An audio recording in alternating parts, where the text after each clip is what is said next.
Hi everyone! Dr. Luqman here with ExcitedCats, bringing you one of my personal favorite topics for today. So today we're going to do what I like to call cleaning out the kitchen pantry, which means we are going to go through some items that might be lingering in your kitchen that might be bad for your cats. Now, when I say bad for your cats, some of these items are actually extremely toxic and should never be given to your cat at all. Whereas other items that I will go through today might not necessarily be toxic, but might still be dangerous for your cat in other ways. So we'll explain this to you as we move along.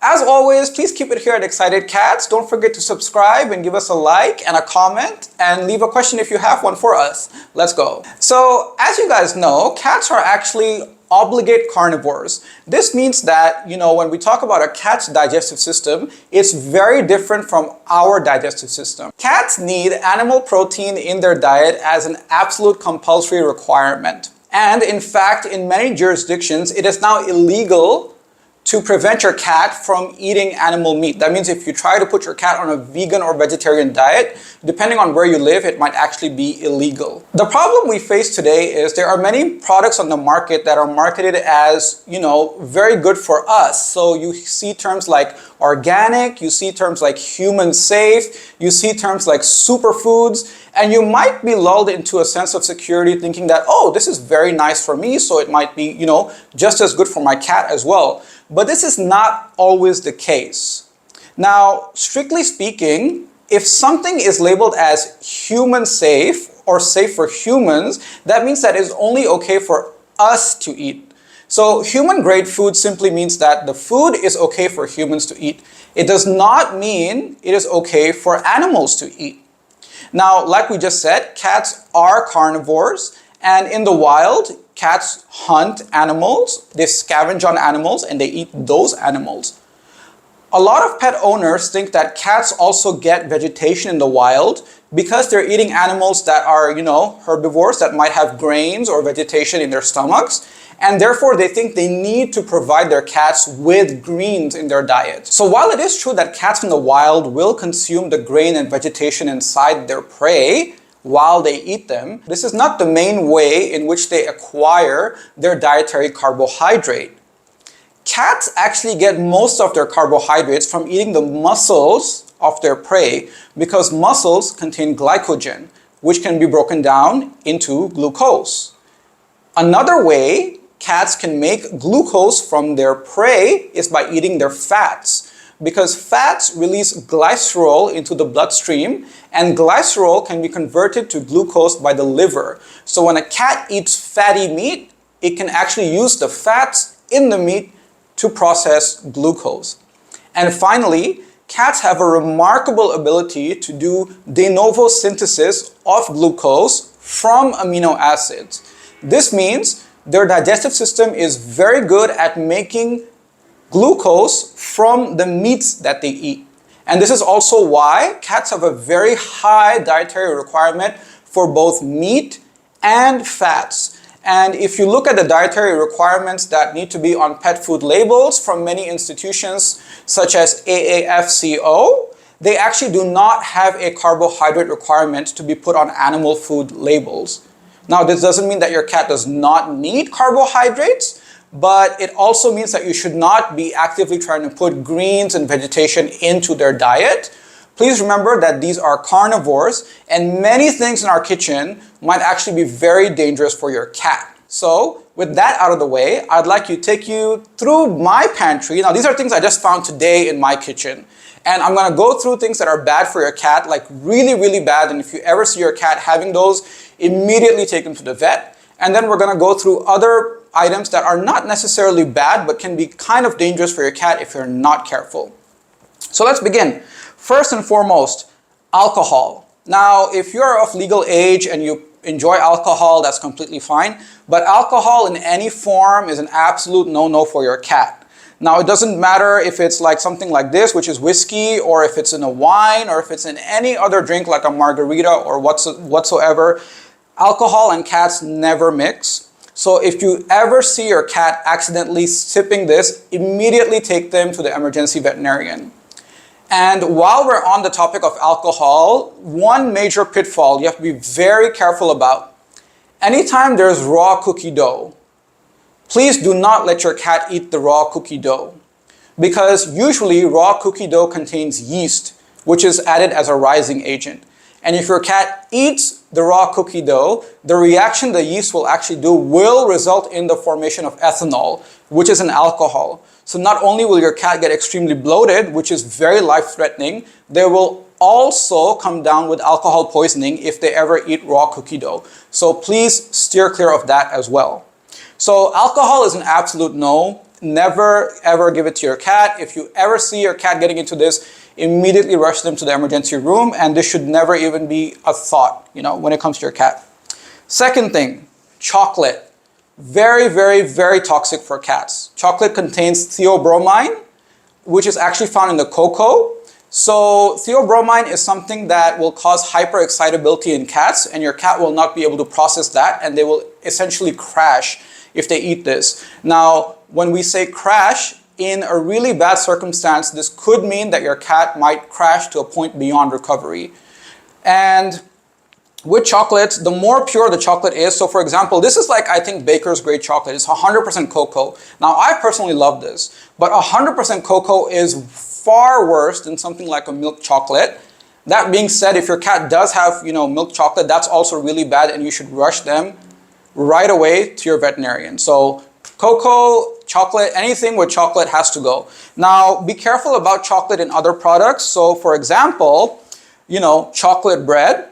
So normal bread, if your cat eats in a small amount, might be okay actually, and you might not, consider that a medical emergency, even though it's not good for them. Chocolate bread, again, same concept. It has chocolate inside. You don't know how much is in there. If your cat ate this, for peace of mind, please take them to the vet right away. Okay, now, after chocolate, another thing you have to be careful about, which humans love. I personally love this as well.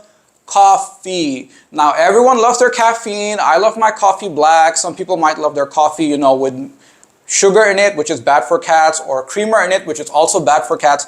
What's actually dangerous inside coffee is the caffeine. So caffeine is really toxic for cats. It'll lead to similar symptoms as if they eat chocolate, but they might actually crash faster or slower depending on how strong the coffee is. In any case, you do not want your cats to ever have a sip of your coffee. And related to coffee, I have over here with me, which is some teas. Now, teas also contain caffeine, usually not as strong as coffee, but it's still strong enough to cause serious health issues for most cats. So if you do have any teas that have caffeine in them, please be mindful that your cat cannot get into them, all right? Now, on a related note with teas, some people actually have teas that are caffeine free. So I do have an example over here. So I have this chamomile honey tea. No, it says caffeine free.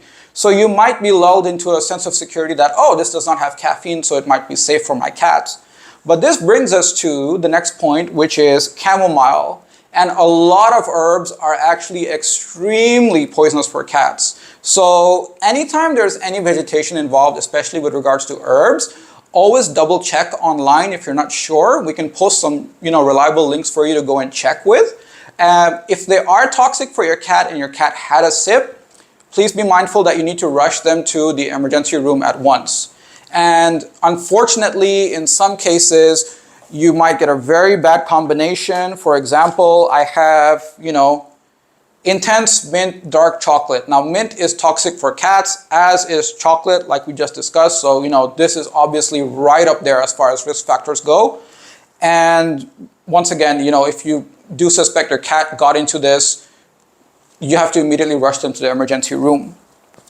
Moving along, we have some other herbs that you might think are safe, but are very bad for cats. Garlic is extremely poisonous for cats. Actually, if you have pet dogs at home, it's a no-no for dogs as well. Now, garlics and actually onions, shallots as well, they all come from the same family of plants called the allium family. Now, these plants actually have compounds in them that will cause anemia in your cat. Well, just comparing these two, a garlic is actually roughly 5 times worse than onion. But that's not like, a safe pass for you to go ahead and give your cat onion. This is still a big no-no for cats. So if you see your cat's getting into something like this, let's say, you have an herb tray or something, please keep a very close eye on them, and for peace of mind, just rush them to your vet right away. Now, with, all these garlic and onions and stuff, whenever you buy any seasonings, so for example, I have garlic salt over here, I have some ground chili powder, I have some ground ginger, etc. All spices and seasonings are actually a no-no for your cat. So if you're cooking for your cat at home, please do not add these to your cat's food. I have some garam masala over here, same thing. This is completely unnecessary. At best, your cat might tolerate it. At worst, your cat will be hospitalized. So there's no reason you should add this to your cat's food. Same goes with table salt, completely unnecessary for cats. Do not add table salt to your cat's food under any circumstances. This is, again, not needed at all for your cat. And if you do find any seasoning like this and you're cooking food for your cat, do not use it on your cat's food. Only use toppers that are safe for cats, like made for cats when cooking for your cat. So these kind of seasonings, butter chicken seasoning, might sound delicious to us, but our cats do have different taste profiles. So these are an absolute no-no as well. And the funny thing is, this was all in my kitchen, and currently I don't have a pet cat. So, you might never know what's in your kitchen that is dangerous for your cat. So I always find these, kind of videos fun. Let's look at other things that are not safe for your cats. Soy sauce, again, same thing, is usually quite salty. Soy itself is not exactly poisonous for cats, but it is not recommended because it is a plant-based protein. Soy sauce, though, is an absolute no-no. You should not be giving this to your cat. One more thing you have to be careful about, if your cat does eat some bread, bread on its own is actually not really life-threatening, but you have to be very careful about things that are added inside bread. Now, I showed you chocolate bread before, but this one actually is a roll with raisins in it. Now, grapes and raisins are extremely poisonous for cats and actually for dogs as well. So just be very mindful about things that could be lying on your kitchen counter that you might assume are safe, but are actually not safe at all. So again, this thing is a big no-no because raisins are poisonous for cats. Same thing with, I found some snacks in my kitchen. So any kind of snacks that you buy, as a rule of thumb, do not give this to your cat. Even though you might be tempted by stuff like no added sugar or something like that, you might even see labels of like organic snacks or, healthy snacks, superfood snacks, anything like that. Since it's not made for cats, it's made for humans. It should not be going to your cat unless your vet says it's okay. And most of these have ingredients that are in fact not safe for cats. Same thing with, we just discussed about onions. So these chips, which some people love, I personally don't really like these that much, but different taste for different folks, I guess. Sour cream and onion. Again, the onion is in there. You do not want to risk your cat's health by giving this to your cat, right? So as a general rule of thumb, snacks and cats are a no-no. Now, let's move on to some other items we have. Citrus. Citrus fruits and cats don't mix. Citrus juices and cats don't mix as well. So citrus is never to be given to your pet cat. This is like some lemon juice I found in my fridge. Again, if you're cooking food for your cat at home and you want to season it, please only use cat-approved toppers for your food. Do not go and add stuff like this into your cat's, food that you prepare for them at home. And stuff like this. So this is actually something that humans love. Words like detox, pure, organic, etc. Again, completely unnecessary for cats. This is actually completely vegan, in fact. So it just has apple, spinach, passion fruit, and kale. Now, none of the things you'd want your cat to eat, although some of them are not technically dangerous. Like, for example, cats can eat apple, just the fruit itself, minus the skin and the stem and the seeds. But when it comes like this, we don't know what part of the apple was used. Spinach is a no for cats, especially those that are on blood thinning medication or have heart conditions or any blood clotting conditions. Spinach is an absolute no. So never risk your cat's health by giving them products like these that say detox or whatever. And in line with this, we sometimes get products like these, like super, supplements for human use. This is supposed to actually make you, I guess, vibrant and healthy and beautiful. As you can see, it hasn't done that for me. That's a different story. I think I'll have to mail the company. But these are basically super concentrated products. And anytime anything is super concentrated and made for humans, it is automatically very bad for cats. So never let your cat have a taste of this. If you think your cat is overweight or has health issues, please take them to your vet. Don't try to control their, their metabolic needs at home yourself, because that might be dangerous.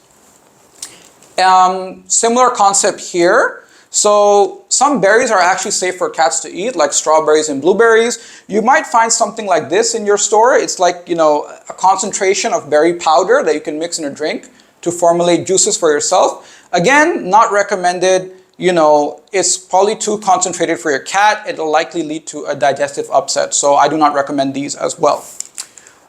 If you do have a cat that is on a raw meat-based diet and you incorporate raw foods into their diet, please make sure that you source them carefully. So for example, the eggs I have here are actually pasteurized eggs. So these are better for cats that are on a raw diet as opposed to just your normal eggs. There's an added layer of safety there. Same with meats. So if you have a cat on a raw meat-based diet, it would be best to get pasteurized meats instead of regular meat. So when you're cooking for your cat at home or preparing meals for your cat at home, please be mindful about the ingredients you select, even those that are safe. So in this example, eggs, you want to spring for pasteurized ones over regular eggs. And finally, we have some fruits that are actually okay for cats to eat, but they might still be a problem. So pomegranate, for example, technically safe for cats, and some cats might enjoy it. If your cat doesn't want pomegranate, that's fine. Don't force it on them. But stuff like pomegranate seeds can be a choking hazard. So again, this comes into the category of you have to, keep a mindful eye on your cat and what they're doing, and essentially make sure that they're safe when they're in your kitchen. So guys, as you have seen today, there are many things in our kitchen which might be unsafe for our cats. So this brings me to a very important, disclaimer for anyone who has pet cats. One of the most dangerous places in your house will actually be your kitchen. So if you're ever leaving, let's say for work, or you have to step out of the house for a few hours, and cats are naturally very inquisitive, they're very curious, they tend to have this need of wanting to know exactly what's going on in their territory, which is essentially your house. So they might go exploring your kitchen. And the reason most cats might get into these in the first place is because the smell might entice your cat. And your cat might be curious to try these things. So one of the best advices I have for pet cat owners out there is to please cat-proof your kitchen. And there's many ways you can do this. Cover everything. Make sure it's placed in a cupboard that your cat cannot access, or in your refrigerator. Make sure there are labels around your house if there are many people in your house, so they know, like, please do not give this to the cat. This is not for my cat, or please make sure the cat does not jump up here, yada yada. Kitchens also have a very major risk with fires. So if something's like hot, your cat might jump on it, right? And sometimes cats can start fires by putting like a piece of cloth on a stove or something. Sometimes your cat can burn accidentally if they jump on a stove that's really hot. Again, toasters, air fryers, etc. are all a major health risk for cats, boiling water, etc. So one of the best things you can do as a pet owner is to cat-proof your kitchen. Again, screen doors, keep everything covered, keep everything closed, and just be mindful about your cats in your kitchen. So that's it for today's video, guys. I hope you guys learned something. I hope this was fun for you guys. We might repeat this with other items in my fridge, because my fridge is always full of stuff that, ironically are not fun for cats. So this was a video idea that we had, to share with you guys. We hope you really enjoyed it. Please keep it here at ExcitedCats. And once again, I'll see you in the next one. Bye, guys.